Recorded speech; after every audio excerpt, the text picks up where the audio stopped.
In tonight's news edition, the Arab League endorses Palestinian President Mahmoud Abbas's rejection of Israel's demand for recognition as a Jewish state.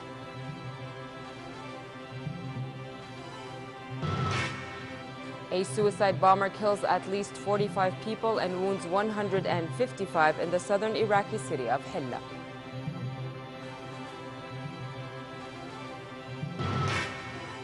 And the mysterious disappearance of a Malaysia Airlines jetliner nearly 48 hours after the last contact remains unsolved.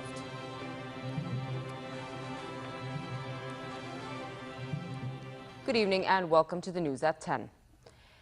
The Arab League endorsed Palestinian President Mahmoud Abbas's rejection of Israel's demand for recognition as a Jewish state as U.S.-backed peace talks approach a deadline next month. Arab foreign ministers stressed in a statement in Cairo their support for the Palestinian leadership in its effort to end the Israeli occupation over Palestinian lands and emphasized its rejection of recognizing Israel as a Jewish state. The foreign ministers, including Jordan's Nasser Joudeh, convened this morning to discuss the hurdles that Israel has placed in the path of the peace negotiations, the Syrian crisis, and the declaration of the Middle East as a zone free of weapons of mass destruction. Joudeh told the session that the Palestinian issue will remain the core and central issue in the Middle East. He reiterated Jordan's support of the Palestinians in their efforts to achieve an independent Palestinian state with East Jerusalem as its capital. Meanwhile, Arab League chief Nabil Arabi warned that Syria could become a failed state, referring to the country's unresolved three-year crisis. Al-Arabi made the comments during the opening session of a preparatory meeting held ahead of the Arab Summit in Kuwait to take place later this month. Al-Arabi's warning regarding Syria referred to recent talks in Geneva where both sides failed to set the parameters for the formation of a transitional government. There is also an increase in the suffering of Syrian civilians who are facing land and air attacks and who are deprived of food, medicine and even water due to the siege around all civilian populated areas. There is an increasing fear that Syria is turning into a space for settling disputes, turning into a failed state at a time when the Security Council stands incapable of fulfilling its responsibilities to end this crisis. A suicide bomber driving a minibus packed with explosives killed at least 45 people and wounded 157 in the southern Iraqi city of Khilal. The attacker approached a main checkpoint at a northern entrance to the largely Shiite Muslim city and detonated the minibus. At least 50 cars were set ablaze with passengers trapped inside, and part of the checkpoint complex was destroyed. It was not immediately clear who was behind the bombing, but such attacks are a trademark of Al-Qaeda-affiliated groups. Yesterday, at least 4 civilians were killed when a car bomb went off near a popular market in northern Baghdad. More than 12 civilians were also wounded in the blast, which took place in the Shiite-dominant neighborhood of Al-Qahira in northern Baghdad. The blast also damaged a number of shops and set fire to cars. As diplomacy intensifies before talks between Tehran and world powers on the 18th, the European Union foreign policy chief said it would be difficult and challenging to reach a long-term nuclear deal with Iran. Catherine Ashton was speaking in Tehran on the first visit by an EU foreign policy chief to Iran since 2008. During her 2-day visit, Ashton will discuss with Iranian officials bilateral ties and regional conflicts. Iran and 6 world powers struck a deal in November under which Tehran curbed some nuclear activities for 6 months in return for limited sanctions relief to allow time for a long-term agreement to be hammered out. While Ashton said an interim deal is important, but a comprehensive nuclear agreement was more important, the Iranian foreign minister stressed his country's determination to reach an agreement. Difficult, challenging. There's no guarantee we'll succeed, but I think it's very important with the support of the people of Iran for the work that is going on by the Minister and his team, and with the support of the international community for my work, that we should aim to try and succeed. Well, I think Iran is determined to reach an agreement we have shown good faith, we have shown political will, and as far as verification of our side of the bargain is concerned, we've done our side. It's up to the other side first to fulfill its commitments under the Geneva Agreement with regard to the first steps, and also come to the negotiating table with a desire, decision, and commitment to reach a mutually acceptable agreement. Nearly 48 hours after the last contact with a Malaysia Airlines jetliner, mystery still surrounds its fate. The search for the plane is widening as dozens of military and civilian vessels have been crisscrossing waters beneath the aircraft's flight path. Officials investigating the disappearance of the plane suspect it may have disintegrated in mid-flight, as Vietnam reported a possible sighting of wreckage from the plane.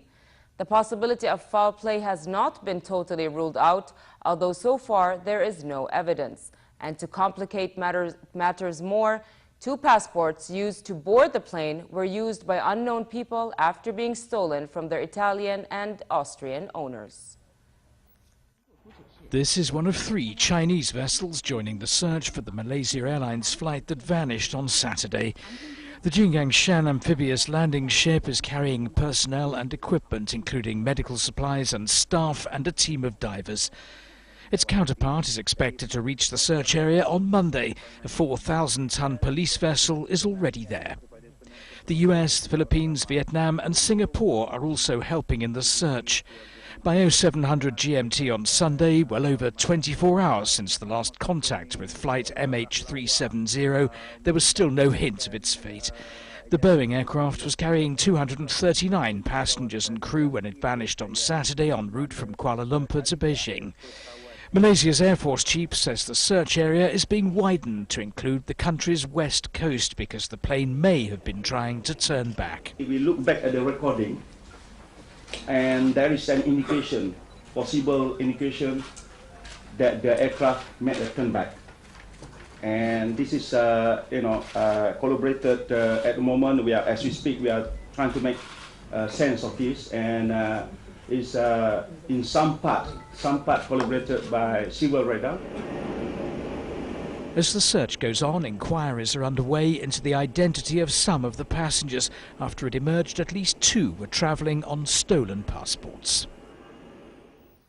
Over to Ukraine, where tens of thousands of people held rival pro-unity and pro-Russian rallies as Moscow continues to strengthen its grip on Crimea. Crimean officials call a vote for next Sunday to confirm that the region, which has an ethnic Russian majority, is a part of Russia.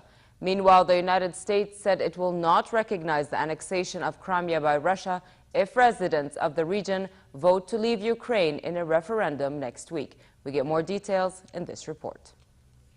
Tensions in Ukraine remain high, both on the ground and at the diplomatic level. British Foreign Secretary William Hague said it's vital to de-escalate tension in Crimea, describing the siege of the Black Sea Peninsula by Russian forces as miscalculation. Well, I believe it is a miscalculation by Russia. It is a well-rehearsed plan that is obvious to move militarily into the Crimea. But it has been decided on in a great rush. There are long-term consequences that I believe will unite the rest of Ukraine more against Russian influence in the future. Hague warned of significant consequences for Russia if it's refused to enter talks with Kiev over the standoff. Ukrainian presidential candidate and former boxing champion Vitaly Klitschko said Ukraine should not be allowed to be split apart amid bloodshed.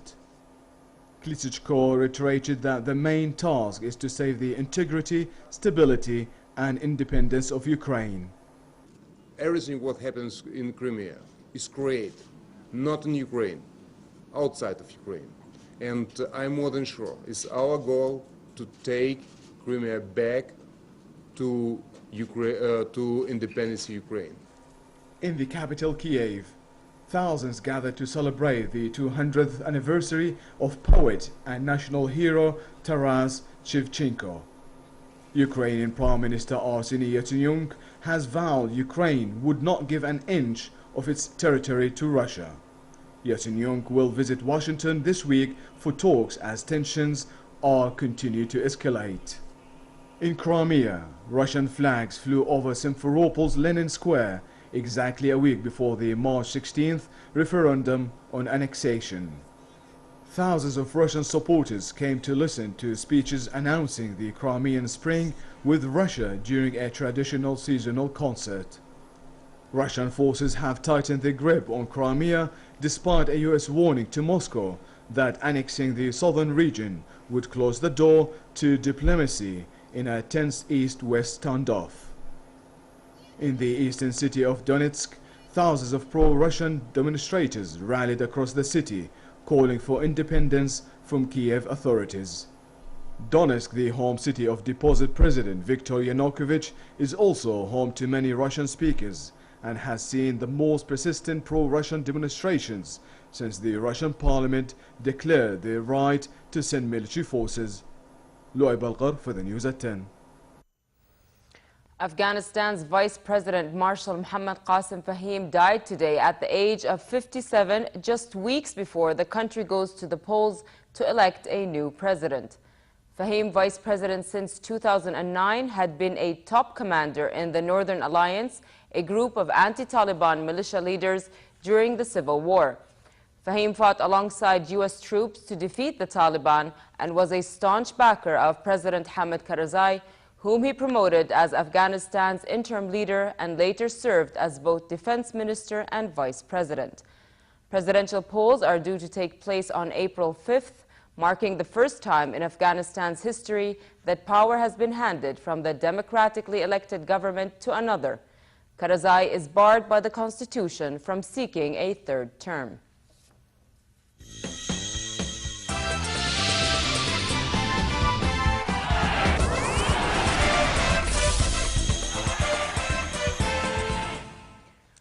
We begin with cycling, where Frenchman Nasser Bouhanni won the first stage of the Paris-Nice race in a sprint finish. A sore knee from falling during the stage did not hinder Bouhanni from speed, as he won by more than a bike's length. The Frenchman completed the 162.5-kilometer stage in 3 hours, 53 minutes and 11 seconds. German John Degen-Kolby came in second, followed by Belgian rider Gianni Meersman in third.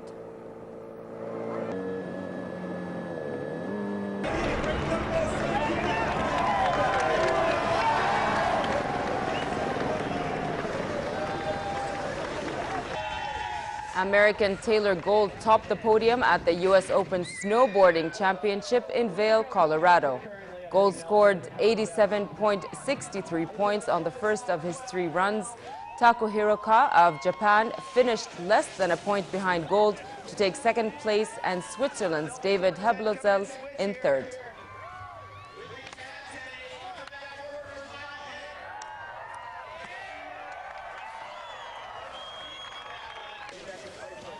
And in the women's race, Kelly Clark, also of the U.S., took her 7th U.S. Open title with a score of 89.33 points. Peralt Castellet of Spain finished second, followed by American Chloe Kim in third. Big front 10 there, coming in switch. Oh!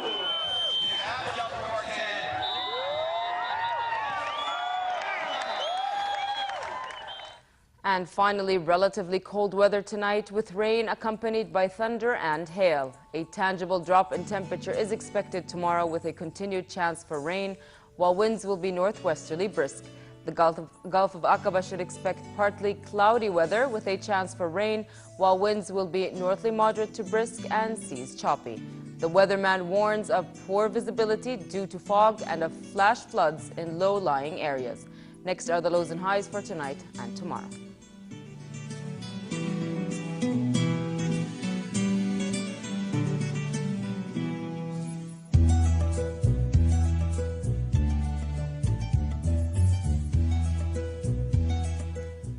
To end the news, here's a reminder of our top stories. The Arab League endorses Palestinian President Mahmoud Abbas's rejection of Israel's demand for recognition as a Jewish state.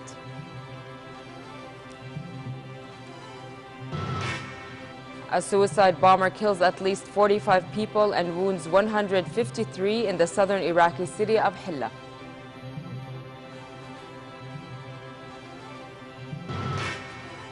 And the mysterious disappearance of a Malaysia Airlines jetliner nearly 48 hours after the last contact remains unsolved. With that, we come to the end of tonight's news. I'm Nancy Khair. Thank you for watching and have a good night.